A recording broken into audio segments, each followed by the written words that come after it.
Love me some coffee. I think one of the biggest lies women are sold is that when you become a mum, you have to choose. You can either be a great mother or have a great career. You can prioritize your family or you can prioritize yourself. Morning. Hello! Abachan is here.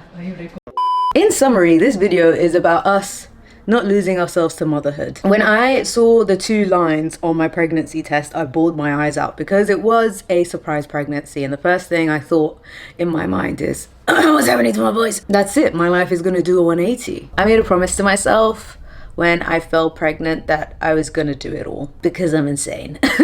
A lot of people are shocked that I'm still training, doing full-time content creation and mothering. I am so determined to be that corner of the internet where I can inspire mums or aspiring mums to fill other cups in their lives. That motherhood doesn't have to be so sacrificial. We're gonna kick mom guilt up the bum because ultimately you being a happier person, a more fulfilled person is gonna make you a better mother, a better partner, a better friend. We are gonna spend the day together and I'm gonna show you guys a few systems that I've put in place that allow me to pursue my passions. Here's to not losing ourselves during motherhood. This is cold now.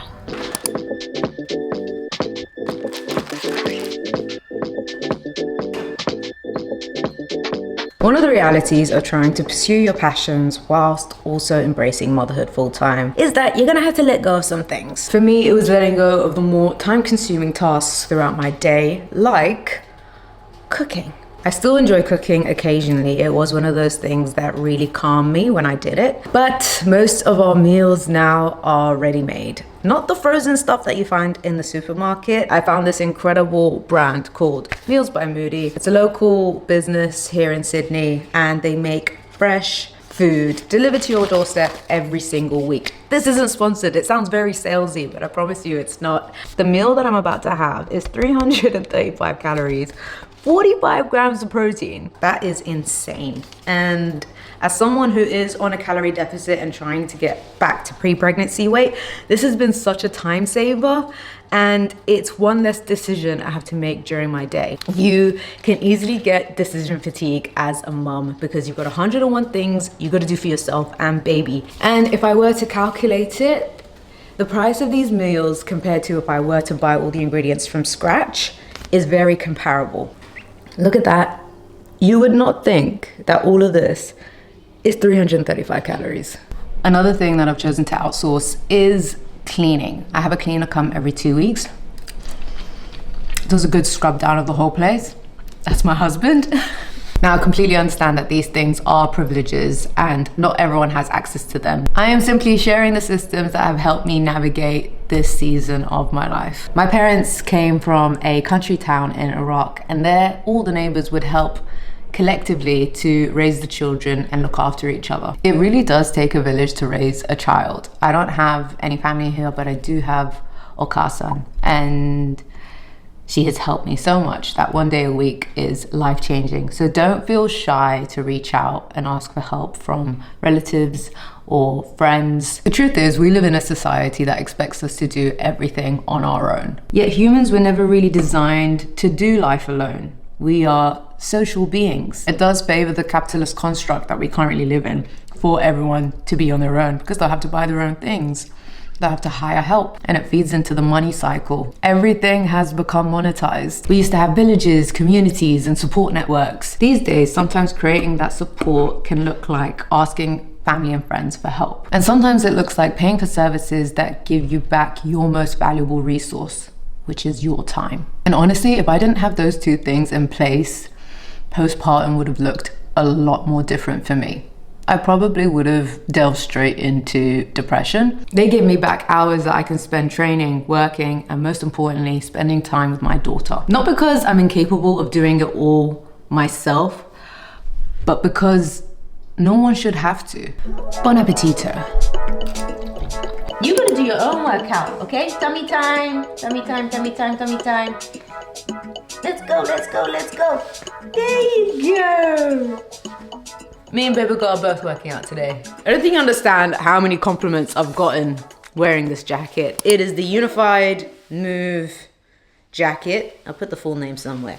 But hello. It just sculpts you so nicely. And then these are the Enhance Lift leggings. This is Oner Active's most compressive legging, so it's just gonna suck and hold you in. And postpartum, that's what I need. And then underneath I'm just wearing, oh, that was very in your face, sorry. Enhance Lift vest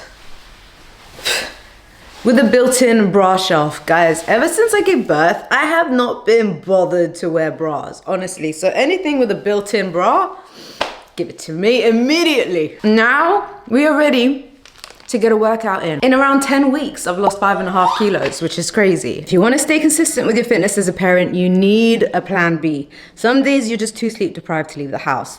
Other days, your baby just might throw a tantrum. The hardest thing to keep up is momentum, and that's where you're going to see the most results. Enter the Speediance Gym Monster 2. You can get by with just 2 sets of dumbbells, 1 heavy set and 1 light set, and that's what I did the first 2 months postpartum. I just did some very light resistance training at home. If you've got a little bit more budget, I highly, highly recommend this all-in-one training system. You can do upper body, lower body, full body, Pilates. You can do sports-specific training. So while baby girl is napping, your girl's making gains.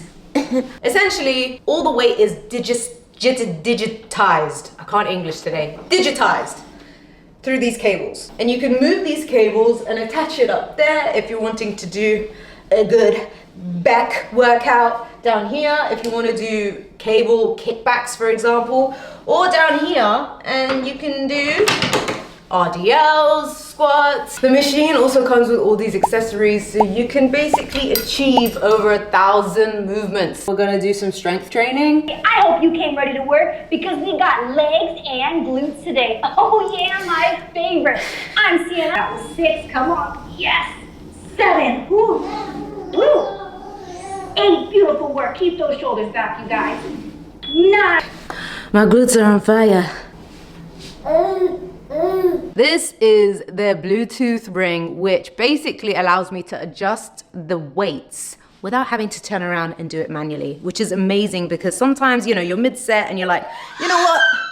I feel like I could do a little bit more, and you just gotta, and then that's it. Just click it. Add that weight and we're gonna start. And activates it. So we squeeze that quad. We got 3 more right here. And 3, there we go. Come on. 2. Woo, last one on this right leg. And last one, you guys. 2 right here. And 10, squeeze. And then I could just turn off the weight like that. How good! There's 4 training styles.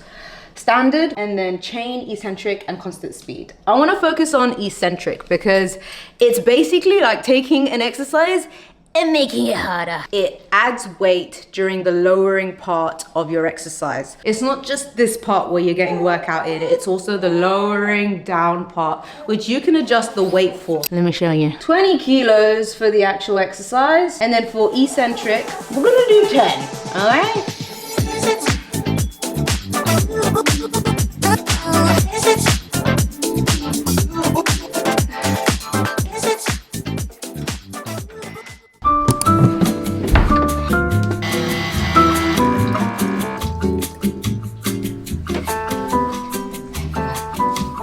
I'd say probably the most loaded topic till last, and that is bottle feeding. Before I talk about it, I didn't realize this was going to be such a sensitive topic online, but I want to provide some context. Before I do that though, I don't feel like any mother should have to justify why she chooses to bottle feed or breastfeed or mix feed or whatever. It is their choice and no one else's place to judge them. A fed baby and a healthy mother should never be controversial. So here's a bit of a story time. So when I gave birth, I developed severe postpartum anxiety, which is very common. But then that developed into postpartum psychosis. So I would basically hallucinate baby girl floating in the air in the middle of the night. And that is because of sleep deprivation, and also the craziest hormonal crash known to mankind that happens to women after giving birth. Because baby girl relied on me for every feed, I had to wake up every hour or every 2 hours throughout the night. Those first 2 weeks after giving birth were brutal. My mom and husband basically saw that I was slowly losing my mind and they game planned. So they took baby girl and gave her to my mom, who was staying with us at the time. And my mom did 3 or 4 nights, I can't remember, where she just took the night shifts and looked after baby girl, which meant that we needed to formula feed her. I remember there was one night where I was cradling the duvet, thinking I was holding baby girl, and then my husband woke up and he was like, "What are you doing?" And I'm like, "It's okay, go to sleep." And he said, "There's no one there." And when he said that, I freaked out and started clawing my way through the duvet, thinking I had lost her.